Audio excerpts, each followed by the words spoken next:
viewers, greetings and welcome to this episode of Leadership Matters, a video series highlighting the stories and experiences of global leaders and providing leadership advice.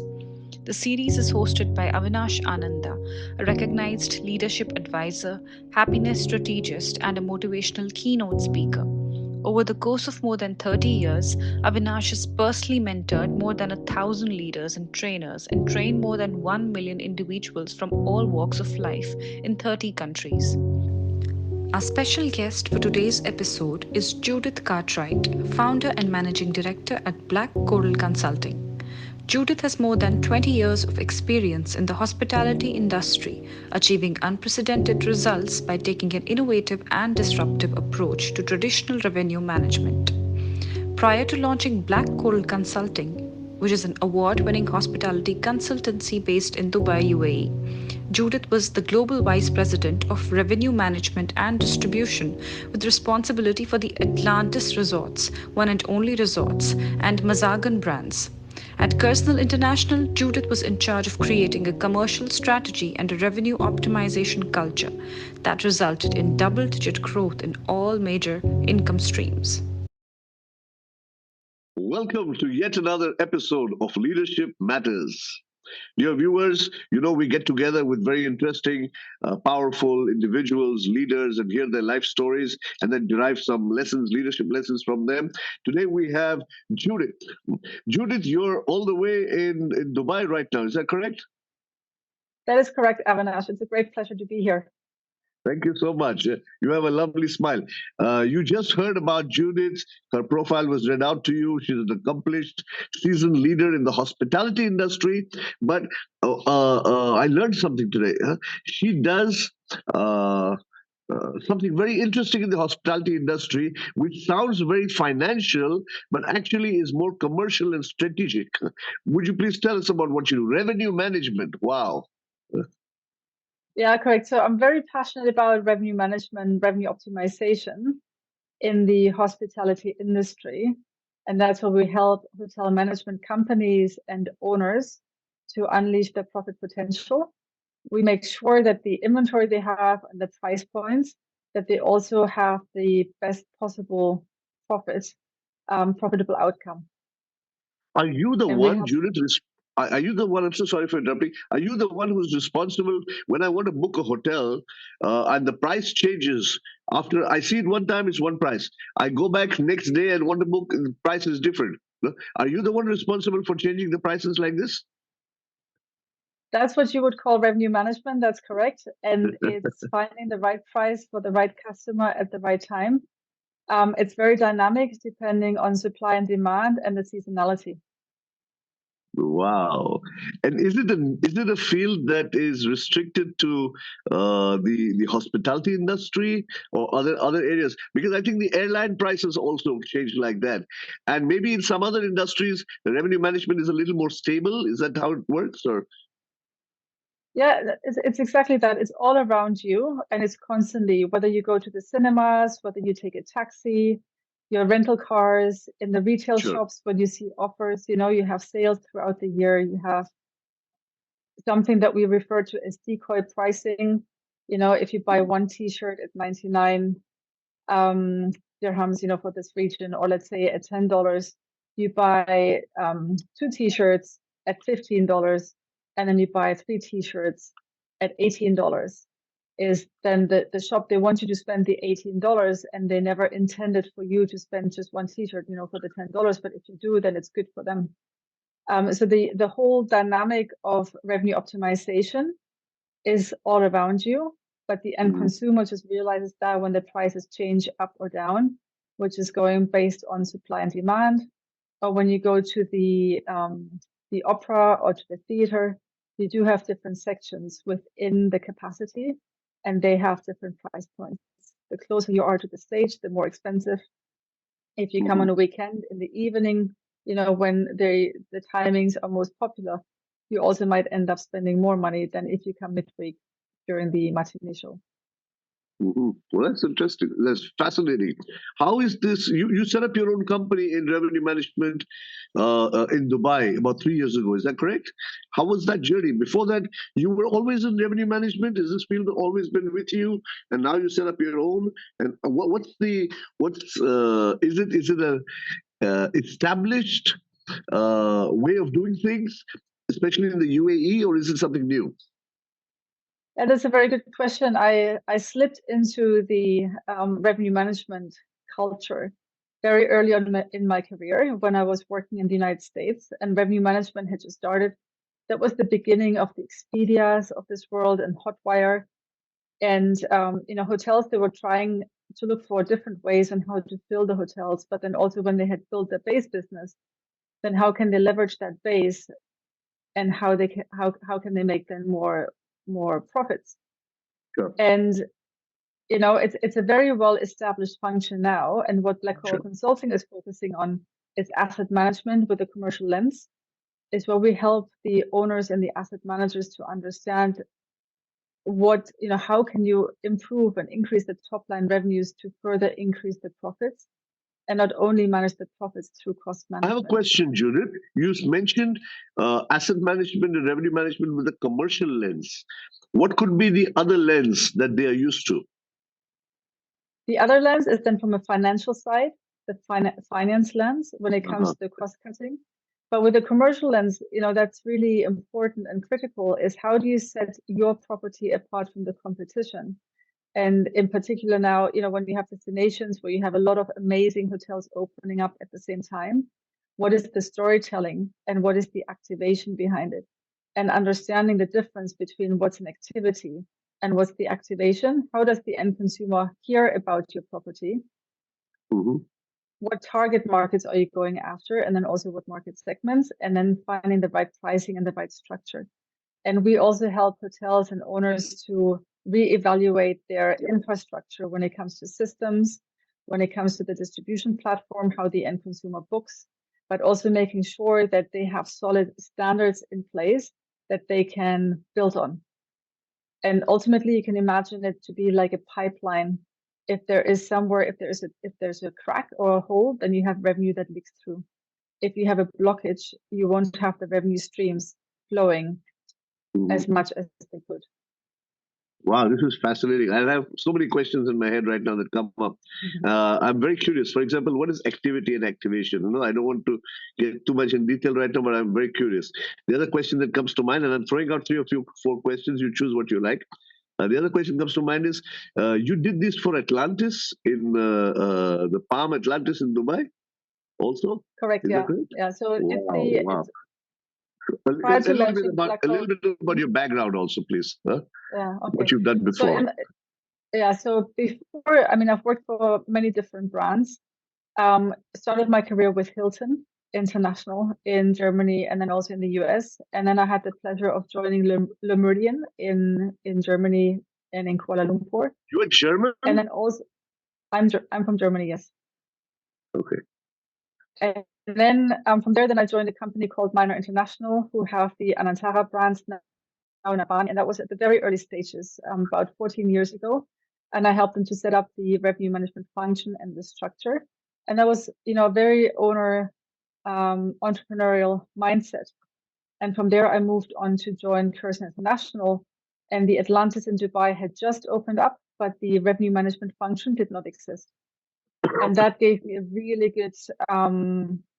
really good possibility to establish the function, not only for the Atlantis in Dubai, but then also for the Atlantis in Sanya, and also the one and only Resorts, which is an ultra luxury hotel company, having hotels from Mexico down to South Africa, Bahamas, Indian Ocean, Australia. And the Atlantis in Dubai is a destination resort. Came with the water park, with the Lost Chambers, lots of different business units, and it's a very, very high energy, high revenue driving product. And there we went down to the level where we implemented the revenue optimization per square meter, so that the owners and the asset managers actually really saw the value of each business unit. And then based on that, you could do the benchmarking, and then you could then form the strategies, your activities, and then that you had to activate out into the market. Wow. Got it. Super. I love the way you brought both answers into the same question. Both the questions answered in the same answer. uh, can you tell me what works for you, Judith? I'm very curious. Is this, are you a data driven person? Are you, German is a kind of culture, but Dubai is a different culture. And you've also been in Kuala Lumpur and other places. Huh? So have you changed? Are you less German in your approach? Or is that what's working for you? uh, the cultural aspect is what I'm interested in understanding, and the way your mind works. Are you emotional? Are you strategic? Are you data driven? Are you people driven? What drives you to make your decisions? You making decisions for the prices. Huh? What is your decision making algorithm, or how does it work? Yeah, no, it's very interesting, and I get that question a lot. So I think, as Germans, we have a certain stereotype. But That's having right. lived abroad for, nearly 20 years now, you do adapt to the various cultures, and various cultures is what I really love. My husband, he is British, but he grew up in South Africa, and we live here since 14 years now in a multicultural environment, have a lot Yeah, of friends, colleagues, etc. So I mean, here, it's almost like the United Nations when you live here in Dubai. you're right. By nature, I'm a structured person, and I like the detail, and I'm more on the numbers side. Data driven, which then helps me to make informed decisions and give recommendations that are based on facts versus on emotions. And the beauty in revenue optimization is that you also have tools, but the tools, they only give you the output if they have been fed accurately. And that's what we help with.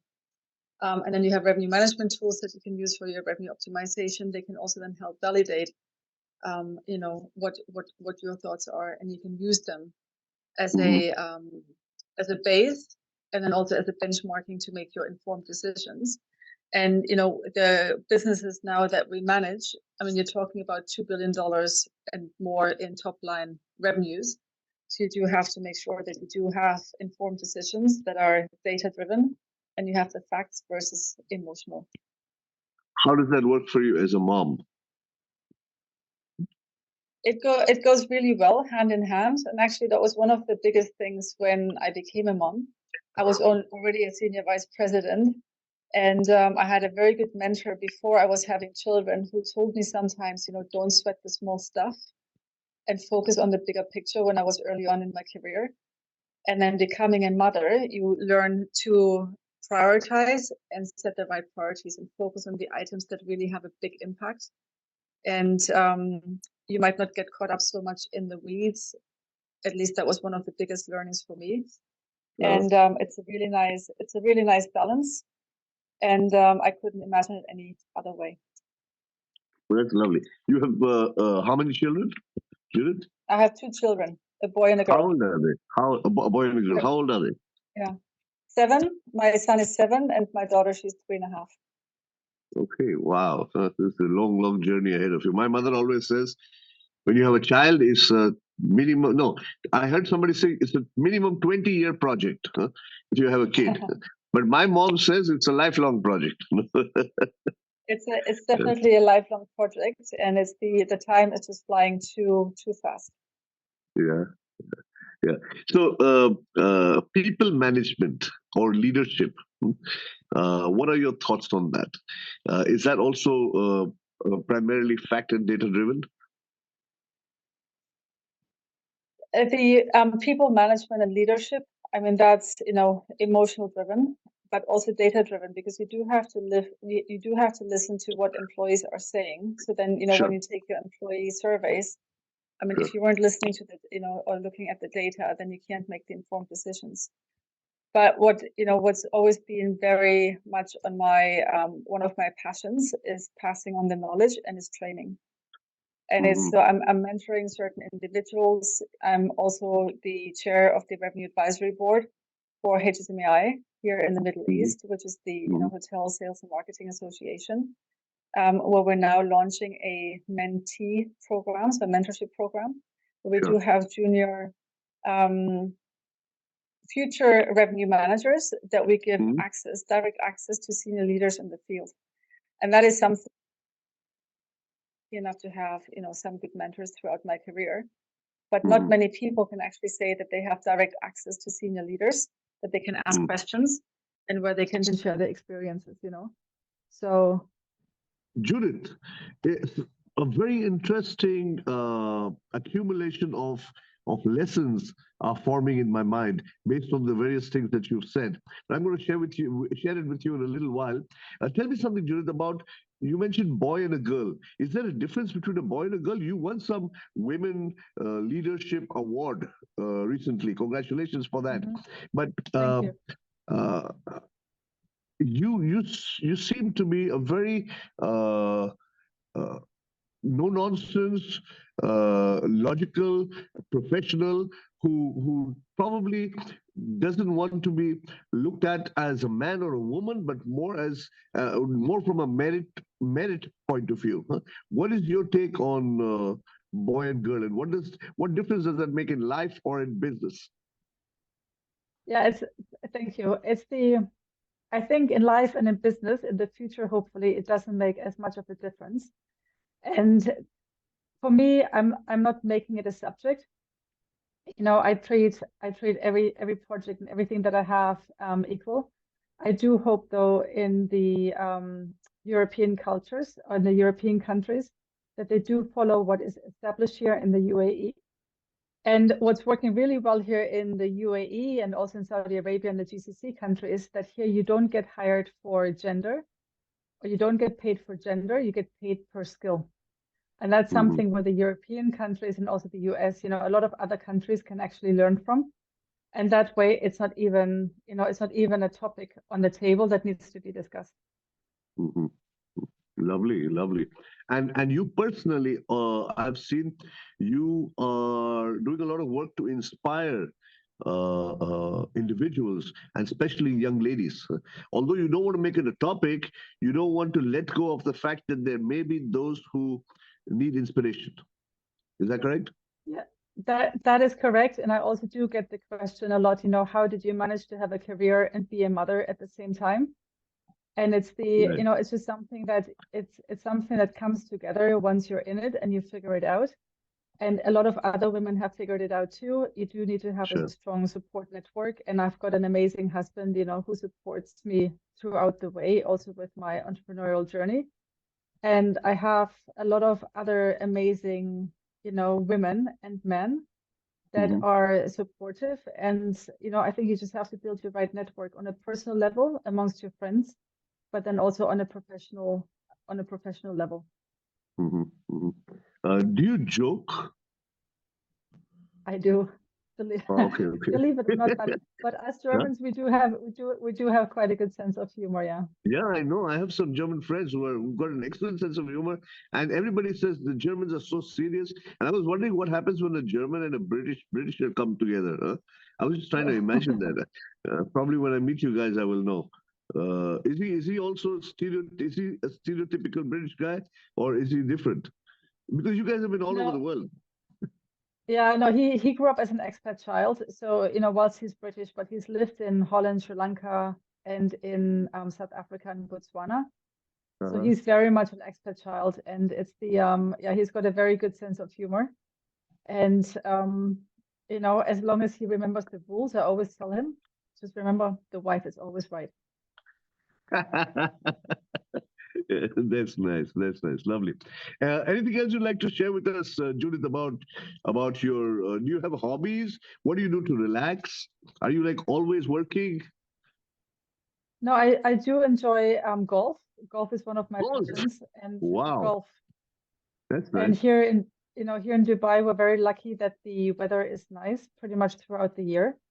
And even in the summer, you can go and play night golf, or you can play golf early in the mornings. And that's always a great way to meet with people, or even then Top Golf. It's very popular here in Dubai as well, that you can go with a group of people. It's great for networking. And that's what helps me to relax. And I do hope that I can get my children to play golf too as they're growing up. Right now, the golf stick would be I am taller than them, probably. I don't know. Maybe not the 7-year-old, but Yeah. I'm going to throw a few very quick questions at you, Judith, just for the fun of it, and give me your first response, yeah? Like a Okay. rapid fire thing. Are you okay with that? I don't even know the questions yet, but they'll come out. Okay, Uh, I'm ready. Super. Uh, Relationships or numbers? Relationships. Why? Because relationships are really, that's your foundation of anything. And it's more important than any numbers. Wow. Uh, Values or results? Values. Why? Because values drive results. You are amazing, Judith. Um, Husband or family or work? Definitely the family. uh, Relaxation or busyness? The there I would say busyness, because if you're busy and business is going well, you will find time to relax, and you can relax in a with a more peaceful mind. Well, that's fantastic. Because if you're relaxing all the time and the business goes down, you'll have to stop relaxing very soon. Exactly. Nice, nice, nice. Very, very interesting perspective. Fantastic, Judith. So, Judith, a few things have formed in my mind. Using your name, huh? Judith, huh? Judith. You want to write it down? It'll be interesting, huh? So, and this is just formed right now, talking to you. So Okay. J is J, although it sounds like sounds German, but J is for actually being jocular or jokey or jolly. So Okay. and the message, viewers, for you from this is, please don't judge people based on their ethnicity or based on whether they're smiling or whether they're numbers person or not. You saw her answers even towards the end. They were more about relationships, more about values. Although she knows the data part of it very clearly, and she's not ignoring that part. So let's not judge people. For people, I will say judging. For you, I will say joke, jocular, huh? Jolly Okay. person. Right? You Yeah. is understanding person. Uh, she understands more than the superficial, uh, uh, more than through a superficial lens. You understand from multiple lenses. And this is a message, again, Yeah. viewers, that we should not have just focused vision, but we should also have peripheral vision. We should not just have insight, we should also have foresight. This is what we learned from Judith. Judith, you like that? Understanding. Yeah. Because Very good. you understand commercial lens and you understand financial lens. And when you do your revenue management optimization, you Mm-hmm. understand that a woman who is younger, a lady, needs to be inspired by a woman who's accomplished something, because they need some handholding and support. But at the same time, you understand that you don't want to play the woman card, and you hope that the world moves more towards a meritocracy than making gender such a big issue unnecessarily. When it is necessary, you understand that too. So Yeah. where it is Absolutely. required, you understand that. When it is not required, you have that lens. So that's understanding. Judith, wow. D is, I would say, data driven. So data Mm-hmm. driven would be objective. Although she has multiple lenses, her decisions are data driven, which means that even if, suppose, there is an emotional issue, if there are a number of people with a similar emotional issue, the data says that you need to do something about it. So I love the way you put these paradoxes together, but finally move on to your database decisions, especially when you Mm-hmm. are responsible for, you say, no, multiple $1 billion, you cannot make decisions based on emotions only. But the emotions can be one more data point. Yeah. Fantastic, Judith. Yeah, this was since we got J, we got U, we got D. Let's go to I. What help me, Judith? What would you say for I for Judith? What is the lesson that we can derive, and what can we tell our viewers today? What springs to my mind is inspirational. I love it. I was about to say the same thing. Brilliant. Absolutely. So Judith is inspirational. Uh, if you look at the life that she's led, which she shared with us a little bit, Judith, uh, you've been inspirational and path breaking throughout.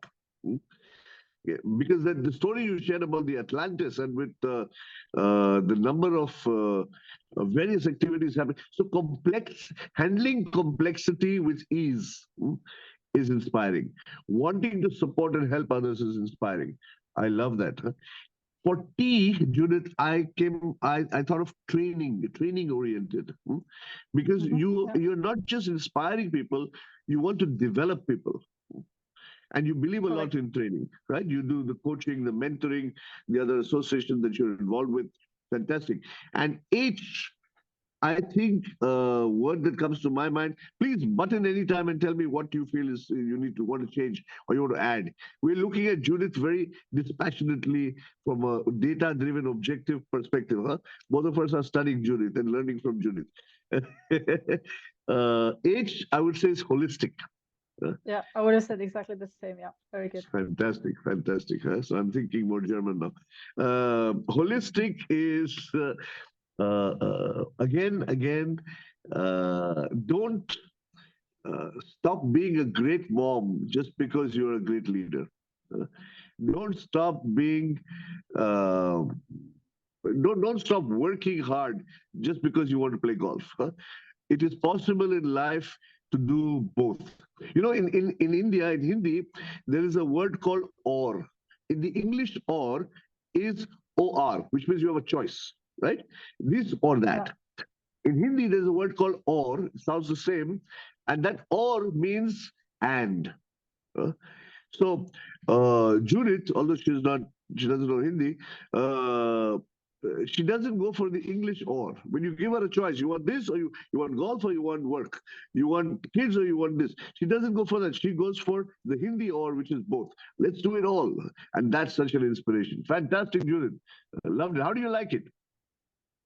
very much so, Avinash. It was a great pleasure. It was really nice speaking to you. Do you like the lessons we derived and your acronym of your name? Yeah, I like it. It's inspiring. It's nice. And I'll write it down and I'll hang it up. yeah, please do that and then send me a picture, please. And inspiring is what you are too. Thank you so much. It was lovely, lovely talking to you. Thanks so much. Great pleasure. Thank you very much. Bye bye.